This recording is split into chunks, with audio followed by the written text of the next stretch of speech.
Elon Musk ChatGPT'ni sotib olmoqchi. O'zi boshida mana ChatGPT bu ilmiy tadqiqot loyiha sifatida boshlangan, ko'plab investorlar pul kiritgan, shulardan bittasi Elon Musk edi.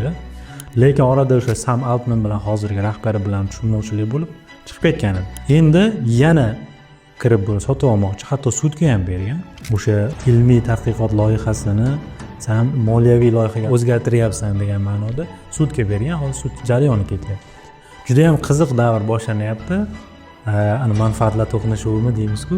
Ayrim manbalarga ko'ra Sam Altman, mana hozirgi rahbari, sudda yutqizib qo'yish ehtimoli ham bor ekan. Agar yutqizib qo'ysa, balki loyiha Elon Muskga o'tib ketish ehtimoli ham bor.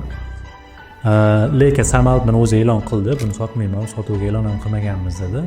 Lekin baribir Elon Musk mana Twitterni sotib oldi, boshqa qildi. Bundan hamma narsani kutish mumkin. Agar Elon Musk ChatGPT'ni mabodo sotib olsa, bu umuman sun'iy intellekt sohasida, xususan ChatGPT uchun yaxshimi yoki yomonmi? Izohlarda qoldiring.